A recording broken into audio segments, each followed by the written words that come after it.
Bessent, good to see you again. Thanks for the time in the office to be able to talk through a lot of these details as well. I was interested to be able to hear your statistic you shared earlier that after the Tax Cuts and Jobs Act of 2017, now we've had several years to be able to see what happens. And now I believe the statistic you gave is the top 50% of earners in America now pay 98% of the taxes. Did I hear that correctly? Because I've heard over and over again that it is only the wealthy, only the big companies that get it.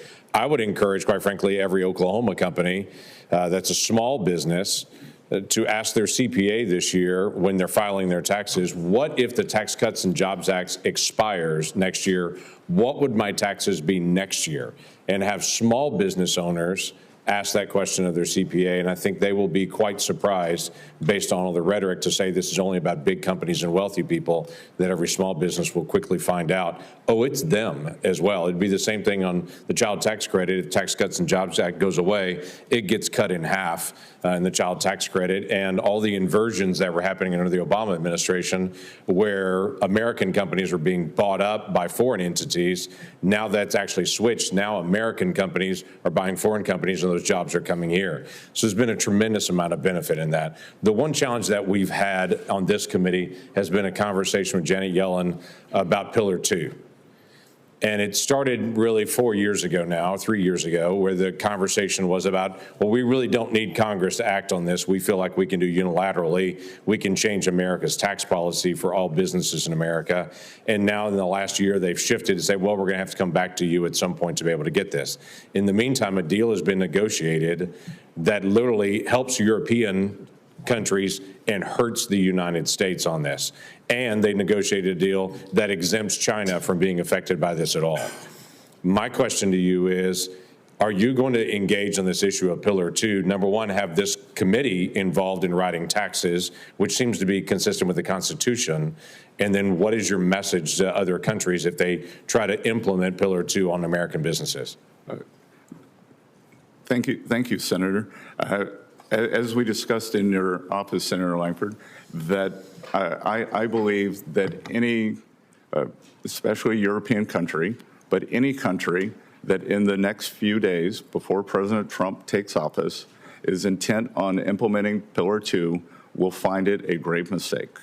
That the taxation of U.S. companies is a sovereign issue, and that authority lies with this Congress, and I will respect that. I will work with you to undo what I think has been a terrible policy. Yeah, which I would agree, and many members in this committee would agree, that not only they went around Congress violating the Constitution, but it deliberately hurt American companies.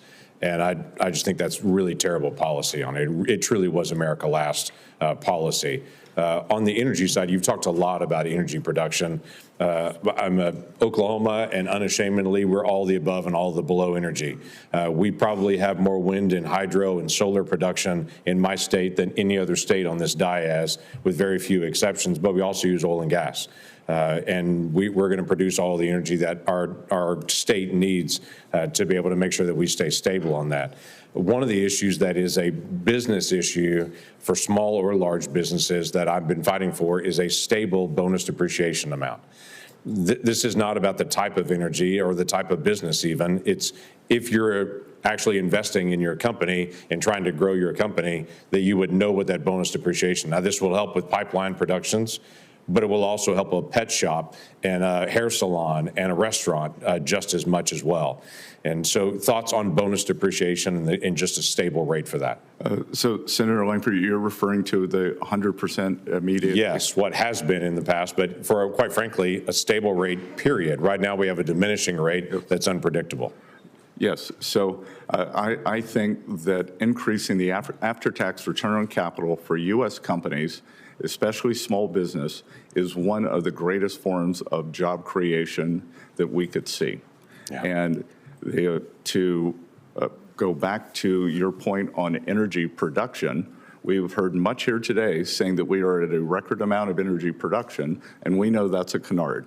We are barely above where we were in 2020, and if we were to look at the Department of Energy projections for 2024 and 2025, we are well below those.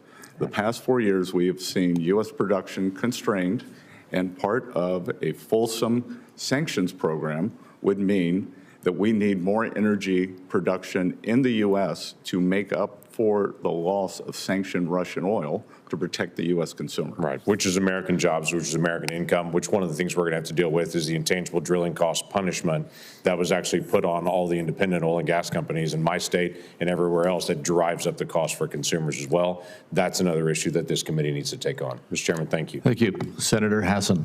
Well, thank you, Mr. Chairman, and again, congratulations on your position. I look forward to working with you and all of our